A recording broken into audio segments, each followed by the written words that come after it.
বেহারা মা বাবা, তোরা যা পারিস আমাকে কর বেটা, আমি কিছু করতে পারছি না বাবা, আমি লোকের বাড়ি কাজ করে ভাত খাই বাবা, আমার নাই আধার কার্ড ভোটার কার্ড। আপনার সন্তানের সঠিক শিক্ষার জন্য ছোট থেকেই উন্নত প্রযুক্তির শিক্ষায় বিশ্বাস রাখুন।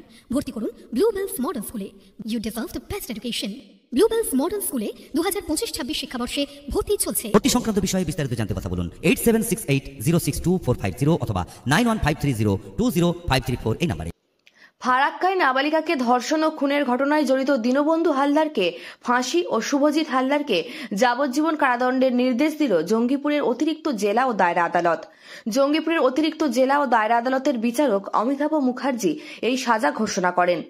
উল্লেখ্য, গত 13ই অক্টোবর ফারাক্কার রেলকলোনি এলাকায় এক নাবালিকা তার দাদুর বাড়িতে বেড়াতে এসে খেলা করার সময় নিখোঁজ হয়ে যায়। এরপর প্রতিবেশী দীনবন্ধু হালদার নামে এক মৎস্যজীবীর বাড়ি থেকে ওই নাবালিকার বস্তাবন্দি মৃতদেহ উদ্ধার হয়। এরপর এলাকাবাসীরা দীনবন্ধু হালদারকে মারধর করে এবং পুলিশ গিয়ে তাকে উদ্ধার করে এবং গ্রেপ্তার করে। পরবর্তীতে পুলিশ ধর্ষণ, গণধর্ষণ, খুন, তথ্য প্রমাণ লোপাট ও পক্সো আইনের মামলা করে। এরপর 19 অক্টোবর এই ঘটনায় শুভজিৎ হালদার নামে আরও একজনকে গ্রেপ্তার করা হয়। তার বিরুদ্ধেই একই ধারায় মামলা করা হয়। এরপর প্রায় 2 মাস বিচার প্রক্রিয়া চলার পর অবশেষে আজ জঙ্গিপুরের অতিরিক্ত জেলা ও দায়রা আদালতের বিচারক অমিতাভ মুখার্জি এই সাজা ঘোষণা করেন। সাজা ঘোষণার পর কি বলছেন আইনজীবী থেকে শুরু করে অভিযুক্ত পরিবারের লোকজন, শুনুন। Bureau report, Bartabahi news. এখন কি চাইবো বাবা, তোরা কি বাবা?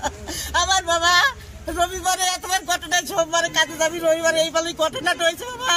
আমার বাবা কাজ পাইছিল বাবা, আধার কার্ড ভোটার কার্ড নেই কেন? কিছু নেই, সব উঠে নিচ্ছে, কিনা নিচ্ছে, কি থানায় আছে কি কোথায় আছে তাও জানি না বাবা, আমার তো ঢুকতে যায় নাই বাবা। আপনার ছেলে তো অপরাধ করেছে? হ্যাঁ বাবা করেছে বাবা। তো একটা মেয়ের তো জীবন নিয়েছে আপনার ছেলে, বাবা তো আপনার ছেলেরও তো শাস্তির দরকার আছে। হ্যাঁ বাবা, সে তো ভুল করেছেই। ছেলে ভুল করেছে বাবা, তাহলে তারও তো শাস্তির দরকার আছে। সেও তো একটা বাবা, এখন এই ছেলে দিয়ে বউটি আমি কোথায় থাকবো বাবা, আমার কিছুই নাই বাবা, আমি সর্বহারা, আমার নাই। কেন এরকম কাজ করলো কেন আমি তো জানি না বাবা, আমি লোকের বাড়ি কাজ করে ভাত খাই, আমি উৎপলের বাসা উপর দুতলায় আমি রান্না করি। কে কে এসছেন আজকে কোর্টে আপনার? আজকে আইসি বোমা, আমি আর বোমার মা আইসি, আর কেউ নাই বাবা। আমার নাম কি কি? আপনার বোমার নাম কি? বোমার নাম বেসুকা হালদার, আমার নাম রেবতী হালদার। বোমার নাম কি বললেন? বেসুকা হালদার। কটা ছেলে মেয়ে কটা? দিন 2টো ছেলে বাবা, আমার 2টো ছেলে। কত কত বছর বয়স? একটা 12 বছর, 16 বছর, আর এটা 2.5 বছরের বাবা। তো আপনার ছেলে যে কাজটা করেছে সেটা কি ঠিক না ভুল?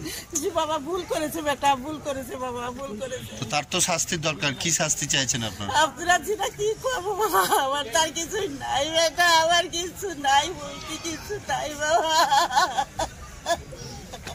বাবা আমাকে জেলা যাবেন করে বেটা, আমি কি চাবো বেটা তোদের কাছে? তোরাই তো আমার বেটা বাবা, তোরাই আমার বেটা, তোরাই আমার সব কিছু বাবা। আমি লোকের কাছে ভিক্ষা করতে করতে আসতেছি, যাইতেছি, যেখানে যাই সেখানে ওরা আমাকে মারধর করতে চায়, যে বাড়িতে থাকবো সে বাড়ি সবাইকে শাসাচ্ছে। ছেলে তাহলে শাস্তি চাইছেন আপনি? বাবা তোরা যেটা ভাবলিস আমার সেটা কর বাবা, আর কি কবো বাবা তোদের কাছে, আর কি কবো বেটা, আমার তার কিছু জায়গা নাই বাবা। কালকে আর কি সাজার ঘটনা হলো, আপনি কি বলবেন এই বিষয়ে?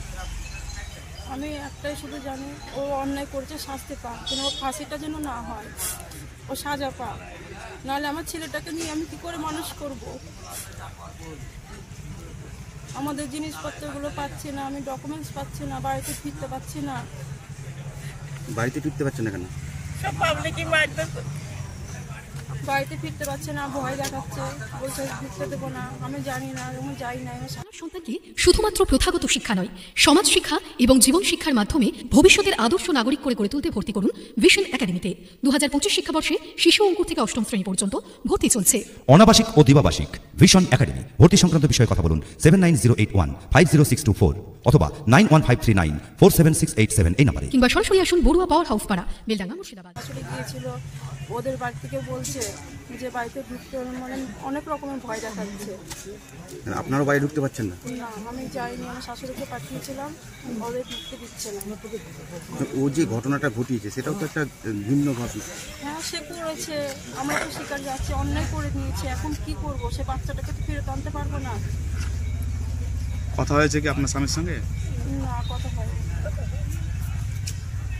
কি কি চাইছেন, মানে কি সাজা চাইছেন তাহলে আপনি? ও জেল হোক, আমি এটাই চাইছি, ও জেল হোক, যাতে কোনো না হয়।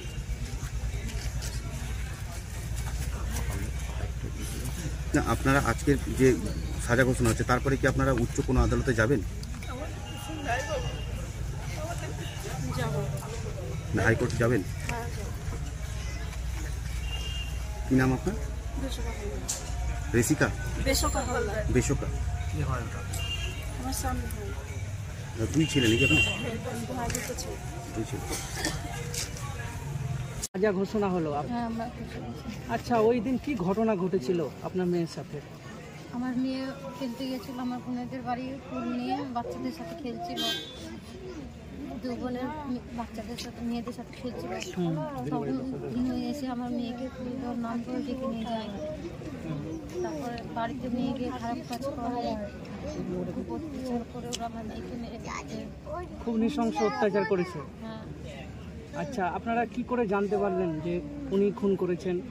আমাদের একটা ছোট বাচ্চা বলেছিল, আমার বোনের মেয়ে নিয়ে গেছিল, বাচ্চাদের সাথে খেলছিল না, যে বাচ্চাদের সাথে খেলছিল সে বাচ্চারা নিয়ে গেছিল, আমাদের যে দিনুই নিয়ে গেছে।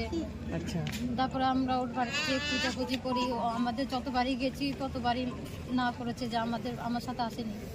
আমার সাথে এসেছিল, রাস্তা থেকে চলে গেছে। পরে আমরা ওকে ঘর খুলতে বলি, ও ঘর খুলে তারপর আমরা খুঁজে বের করেছি আমার মেয়েকে।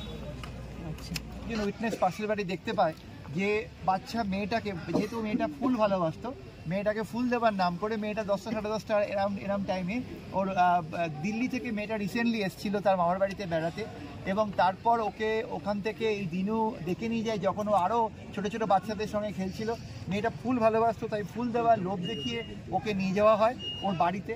তারপর ওকে কিছুক্ষণ পর তার পেছনে পেছনে শুভ হালদার ঢোকে, এবং তারপর শুভ হালদার দুজনে মিলে এর কাপড় দিয়ে মুখ চেপে এর উপরে নৃশংসভাবে শারীরিক নির্যাতন করে। তারপরে একে খুন করার সমস্ত রকম, যে ইভেন কি মাথাটা পর্যন্ত শক্ত মাটির উপরে বারে বারে ঢুকেছে, আমরা সেই ইনজুরিটা পেয়েছি। আমি সকালে বলেছি যে মেয়েটার দেহটা নিয়ে রীতিমতো খেলা করেছে ওইটুকুনি বাচ্চা মেয়ের দেহ নিয়ে। তো তার পরবর্তীকালে এরা বডিটাকে লোপাট করার জন্য এবং রাত্রিবেলা ফারাক্কার জঙ্গলে বডিটা ফেলার প্ল্যান করেছিল, এবং প্ল্যান করার আগে ওরা দুজনে মিলে কলতলায় গিয়ে সিগারেটের মধ্যে গাঁজা পুড়ে খায়, যে সিগারেটের বাটে অ্যাকিউজ শুভ হালদারের ডিএনএ ম্যাচ করেছে। এরকম বিভিন্ন আমাদের এভিডেন্স ছিল। মেয়েটির জামা কাপড়ে ফোর্স অফ ইনজুরি, একটা বিরাট বড় লম্বা ছেঁড়া দাগ পাওয়া যায়। এদের হিনিয়াসনেস, বর্বরচিত ক্রাইমে জামা কাপড়টা ছিঁড়ে এরা ক্রাইমটা করে, এবং যত রকমভাবে সেক্সুয়াল টর্চার পসিবল সব। আজকে আমাদের সাক্ষ্য গ্রহণ পর্ব ছিল। সকালে আমি বিভিন্ন জাজমেন্টের মাধ্যমে বিভিন্ন ক্ষেত্রে এটা বোঝানোর চেষ্টা করেছি যেটা rarest of the rare crime, এবং সেই ক্ষেত্রে আমরা স্টেটের তরফে আমি ডেথ সেন্টেন্স চেয়েছিলাম, এবং লানেট কোর্ট সব দিক বিচার করে শুভ হালদারকে যাবজ্জীবন দিয়েছে। যাবজ্জীবন মানে হচ্ছে remainder period of life. In POCSO অ্যাক্টে যাবজ্জীবন মানে মার্ডার কেসে যাবজ্জীবন নয়, এটা হচ্ছে সারা জীবন, যতদিন বেঁচে থাকবে ততদিন পর্যন্ত কাস্টডিতে থাকতে হবে, বেরোতে পারবে না। এটা শুভ হালদারের ক্ষেত্রে। আর দিনু হালদারের ক্ষেত্রে, যার কাছে বাড়ি থেকে বডি পাওয়া গেছে, যার রোল এই মামলায় আরও ভয়ঙ্কর ছিল, তাকে ডেথ সেন্টেন্স দেওয়া হলো, এবং তার আরেকটা সেকশন, অর্থাৎ তার মেয়েটিকে তুলে নিয়ে গেছিলো তার লফুল গার্জেনের কাছ থেকে কিডন্যাপিংয়ের জন্য, তাকে লাইফ ইমপ্রিজনমেন্ট দেওয়া হলো। এবং যেহেতু এরা দুজনেই এভিডেন্স লোপাটের চেষ্টা করেছে, 7 বছর করে এভিডেন্স লোপাট করার সেকশনে এদের সাজা দেওয়া হলো, এবং এগুলো কনকারেন্টলি চলবে। আমাদের আজকের এই 2 মাসের স্টেটের তরফে আমাদের লড়াই আজকে শেষ হলো।